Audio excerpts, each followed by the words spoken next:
Sir यहाँ पर ना एक और चीज़ आपसे सवाल होगा, बहुत कॉमन होता है लोगों में कि बॉडी ऐसे क्या साइंस देती है जिससे पता चलता है कि आपका शरीर सही नहीं है, कोई इंजरी के चांसेस हो सकते हैं, या अगर हम सिर्फ हड्डियों की बात करें तो कुछ ऐसे बोन रिलेटेड इश्यूज हो सकते हैं या कोई प्रॉब्लम आगे चलकर हो सकती है। बॉडी ऐसे क्या साइंस देती है? दर्द की इंटेंसिटी से और उसकी सीवियरिटी से पता लगता है कि समस्या कितनी गंभीर है।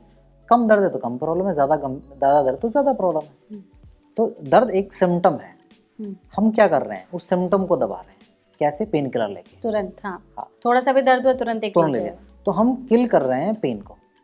और पेन किलर अच्छी चीज़ नहीं होती बिल्कुल है। भी नहीं है, लेकिन दर्द आपकी हेल्प कर रहा है, आपको बता रहा है कि सर आपका नी में दर्द है या आपकी कमर के दर्द है, आप कुछ कर लें, आप कुछ जुगत लड़ा लें, कुछ डॉक्टर को दिखा लें।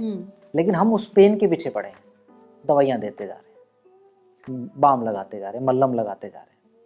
आप ये तो देखिए पेन हो क्यों रहा है, जांचने का जहमत उठाइए थोड़ी सी, तभी हम उस बीमारी को आगे बढ़ने से रोक पाएंगे।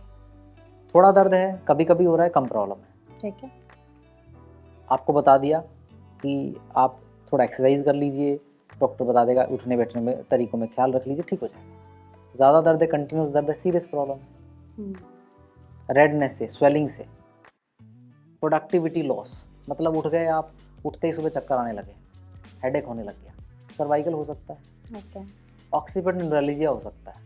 ये क्या होता है? गर्दन के पीछे की खोपड़ी की जो नसें हैं, जिनको हम बोलते हैं ऑक्सीपिटल नर्व, जो कंप्यूटर पे काम करते हैं ना, उनकी बहुत ज़्यादा तन जाती हैं, खिंच जाती हैं, उनको हेडेक होने लगता है। और ये लोग क्या करते रहेंगे, सिर के दर्द की दवा खाते रहेंगे, उनको लगेगा कि माइग्रेन है। माइग्रेन और हेडेक के बीच में पतली सी लाइन है।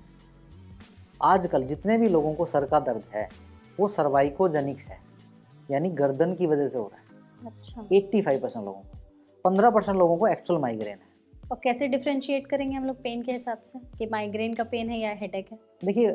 देखिए जो हेडेक होगा वो क्या करेगा, कंटिन्यूस रहेगा, थोड़ा ज़्यादा, ठीक है, यहाँ पे होगा, आँख के पास होगा, क्लस्टर हेडेक बोलते हैं, और यहाँ दर्द होगा, ये हेडेक है। ये हेडेक है, साथ के साथ शोल्डर के आसपास भी होने लग जाएगा, ये सर्वाइकोजेनिक हेडेक है।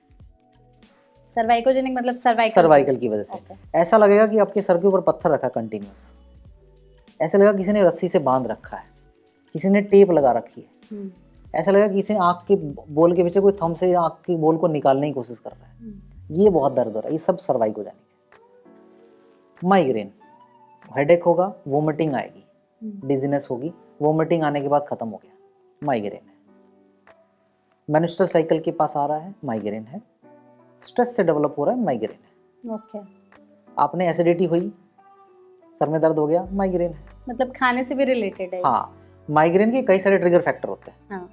सर्वाइकोजेनिक का ट्रिगर फैक्टर है कि काम किया, सुबह उठे, दर्द हो गया, ठीक है, कभी भी हो सकता है सर्वाइकोजेनिक हेडेक, बट माइग्रेन को एक ट्रिगर फैक्टर चाहिए होता है, ये दोनों में डिफरेंस है।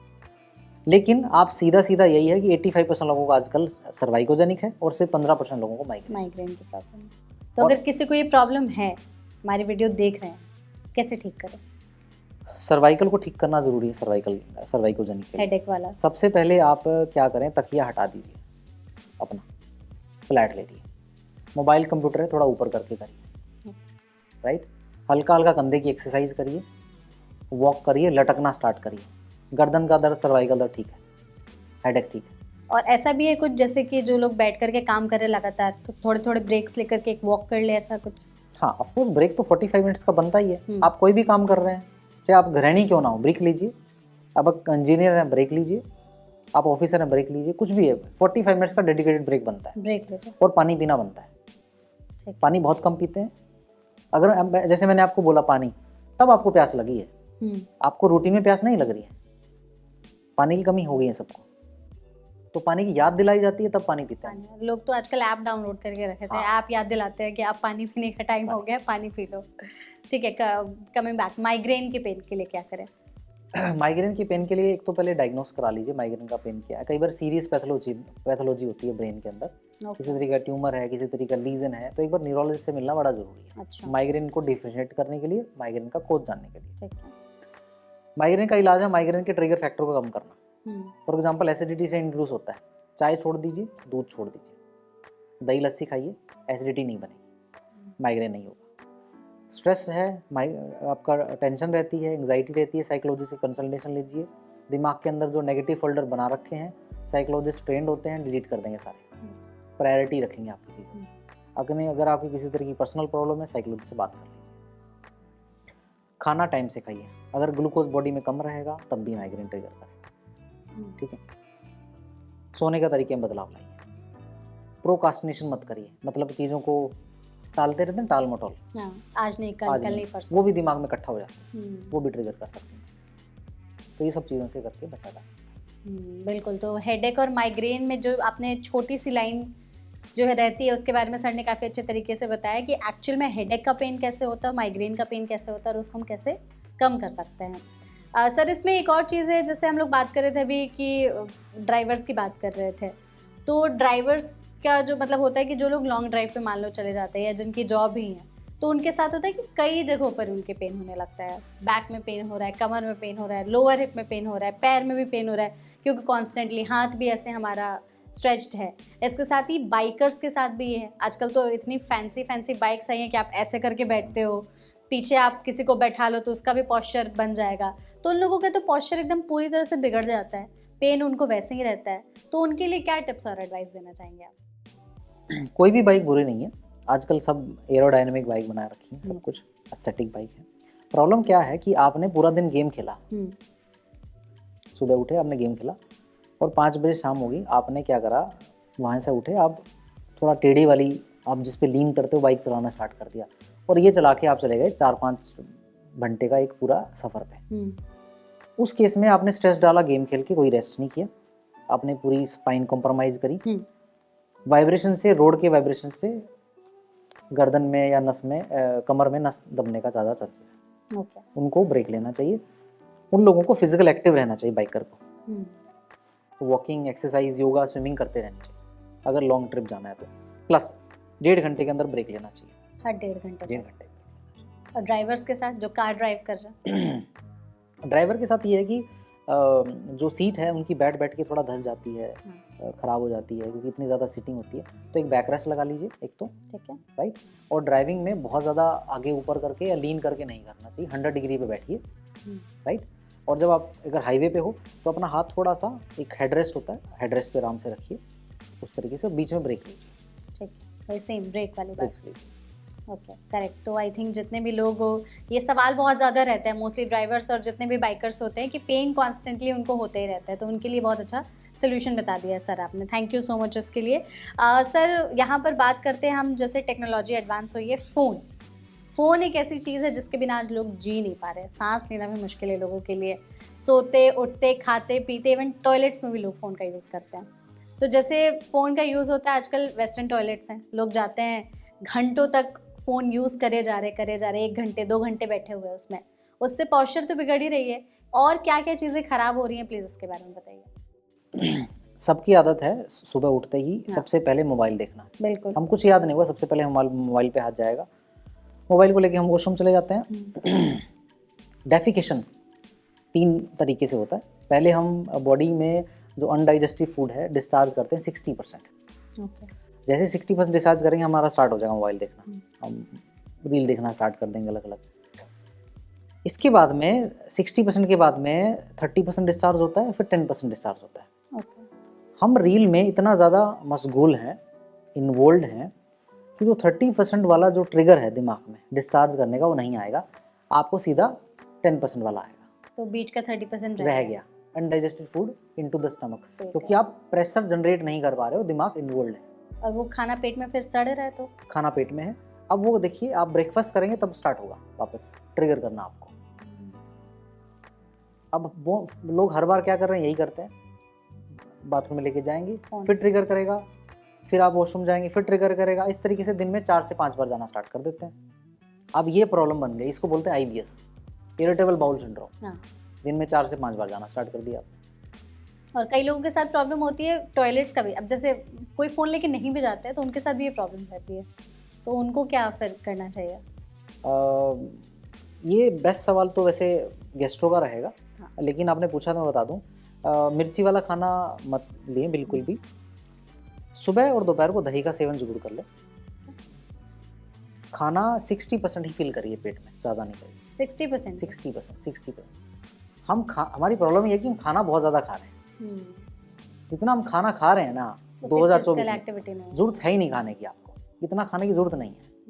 रीज़न क्या है कि हमारे लिए क्या है, सुबह हो गया ब्रेकफास्ट, सुबह का मतलब होता है ब्रेकफास्ट, दोपहर का मतलब होता है लंच, और रात का मतलब डिनर। आपने ब्रेकफास्ट कर लिया, लंच कर लिया, 5 बजे आपने मोमोज खा लिया, चाइनीज खा लिया, मम्मी ने आके बोला घर पे खाना बन गया, आपने खाना भी खा लिया। इतना ज़्यादा जब खाना खा रहे हो, ये कंपैटिबल नहीं है बॉडी के लिए। उतनी फिर फिजिकल एक्टिविटी भी होनी चाहिए ताकि बॉडी हाँ, फिर इस चीज़ को पचा पाए। हाँ, खाना थोड़ा थोड़ा खाइए, कम कम खाइए, आप ज़्यादा एक्टिव रहें।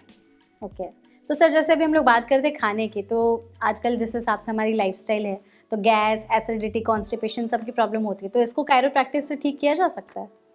हम इसमें कायरोप्रैक्टिक में नाभि की सेटिंग करते हैं, नाभि को रीपोजिशनिंग करते हैं, नेवल सेटिंग। नेवल सेटिंग ठीक करते हैं। देखिए इसके पीछे टेक्निकल रीज़न बताता हूँ मैं। वैसे नेवल सेटिंग हम 3-4-5 हज़ार साल से करते आ रहे हैं। जो पहले ट्रीटमेंट के जो इलाज होते थे सबसे पहले, उसमें सबसे पहले में यही ही नाभि को सेटिंग करके शरीर का इलाज करने की पद्धति थी हमारी, हज़ारों साल पुरानी। हम क्या करते हैं, एक वैगस नर्व होती है जो दिमाग से निकल के पेट को सप्लाई करती है, हार्ट को सप्लाई करती है, लंग्स को सप्लाई करती है, लेकिन पेट पे ज़्यादा 60% 70% पार्ट पेट में रहता है उसका। वो क्या करती है, पेट की आंतों को कंट्रोल करती है, उनकी मूवमेंट कंट्रोल करती है। हम बैठे रहते हैं, हम जंक खा रहे हैं, जंक सोच रहे हैं, उस वैगस नर्व के अंदर फिजियोलॉजिकल डिसफंक्शन होता है। ठीक है। वो खाने के आंतों को, मतलब खाने की जो हमारी आंतें होती हैं वो मूवमेंट करती हैं, उसको बोलते हैं पैरासिल्टिक मूवमेंट, यानी खानों को छोटे छोटे पार्ट में तोड़ती हैं, मथती हैं ताकि उनमें से खाना निकाल सकें। वो वैगस नर्व वीक हो जाएगी या उसमें उतने ज़्यादा सिग्नल नहीं रहेंगे, तो खाने की आंतों को, हमारी आंतों को सिग्नल देना कम कर देगी। ओके। खाना कम बचेगा, खाना फर्मेंटेटेड कम होगा, ब्लोटिंग होगी, गैस होगी, अफारा होगा, पेट में दर्द होगा। उसकी वजह से हम क्या करते हैं, उस वैगस नर्व को हाथों से स्टिमुलेट करते हैं, उससे हमारी आंतों की मूवमेंट बढ़ जाती है, आंतें अच्छे से काम करना स्टार्ट कर देती है। इस प्रोसेस को हम नाभि सेटिंग बोलते हैं। ठीक है। तो नाभि कोई फिजिकल लोकेशन नहीं है, it's all about resetting your vagus nerve physiology. बहुत इफेक्टिव है, अभी तक हजारों लोगों की हेल्प हुई है। ओके। दवाइयाँ खा खा के लोग परेशान थे, मैंने नाभि किया, ठीक हो गया। अच्छा। डाइजेस्टिव सिस्टम ठीक हो गया, ब्लोटिंग ठीक हो गई, वजन कम हो गया। तो इन सब चीज़ों का प्रॉब्लम है कि नेवल सेटिंग से सही किया जा नेवल सकता सेटिंग है। बहुत सारे लोगों को हेल्प करती है। Okay, correct. सर यहाँ पे एक और चीज़ है कि अब जैसे आप जब बात भी कर रहे थे कि आपने इतने लोगों को ट्रीटमेंट किया है, तो इतने सारे केसेस आप हैंडल करते हैं, सबसे ज़्यादा कॉमन प्रॉब्लम क्या लेकर के आते हैं, औरतें भी और मर्द भी? मर्दों में कमर का दर्द ज़्यादा देखता हूँ मैं, ठीक है। औरतों में गर्दन का दर्द ज़्यादा है। रीज़न इनकी थोड़ा एनाटॉमी भी डिफरेंट होती है, महिलाओं के काम ज़्यादा घर में रहते हैं, गर्दन शोल्डर भी थोड़े भारी हो जाते हैं, बाल का वेट हो गया, बहुत सारी चीज़ों का वेट है, तो गर्दन ज़्यादा कॉम्प्रोमाइज़ फीमेल की होती है। अच्छा एक सेकंड, बाल का वेट भी मैटर करता है? बाल का वेट मैटर करता है, बालों में कितना आपने बांधने के लिए क्या मटेरियल है। आपने देखा होगा जिनको सर्वाइकल होता है, अगर वो बाल बांध लेते हैं उनको दर्द बढ़ जाता है। अच्छा। अगर वो बाल खुला छोड़ती हैं महिलाएं सर्वाइकल वाली, दर्द बहुत कम हो जाता है। तो ये कपड़ों के साथ भी होता है क्या? हाँ, अगर उन महिलाओं ने कोट पहन लिया कॉलर वाला, दर्द बढ़ जाएगा सर्वाइकल का। उन्होंने नेकलेस पहन लिया, दर्द बढ़ जाएगा सर्वाइकल। तो जिनको सर्वाइकल रहता है वो ना बाल बांधता है, ना कोट पहनता है, ना जैकेट पहन पाता है, ना पसंदीदा नेकलेस भी पहन पाता है। ओके, ये बहुत नई चीज़ सुनी मैंने। तो और आदमियों की बात कर रहे थे आप, सबसे ज़्यादा आदमियों में क्या रहता है, क्योंकि हमारा काम होता है कि हम फिजिकल काम करें, हमारा जेनेटिक्स ऐसा होता है, कोई भारी काम करना हमें करना होता है, थोड़ा हम रिस्क टेकर भी होते हैं, तो ज़्यादा वजन भी उठा लेते हैं, वहाँ पे हमारी कमर खराब।